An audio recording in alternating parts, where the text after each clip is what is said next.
We're leaving the States for good. What, why, how, when? For that, we gotta go back.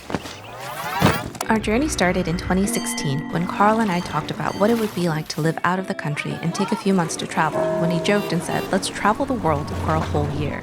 We did that, sort of. We took off at the end of 2018, saw 22 countries and over 50 cities.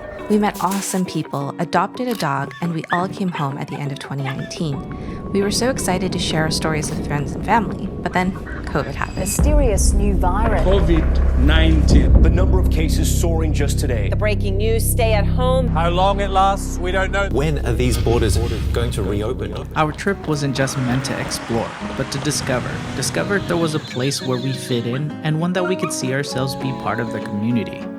During COVID, we wound up making plans for Japan through a connection made during that trip with a little resort in Hokkaido. We went back and forth to Japan a couple times since they opened up in 2022, but it just didn't pan out.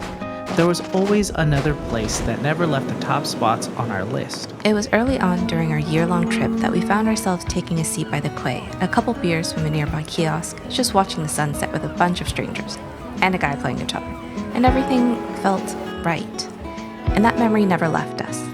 So when the pieces in Japan didn't seem to fall into place, we pivoted and decided we were headed to Portugal. How will we get there? We'll need a visa, a doggy health certificate, and you'll need to subscribe to find out how we get to Portugal.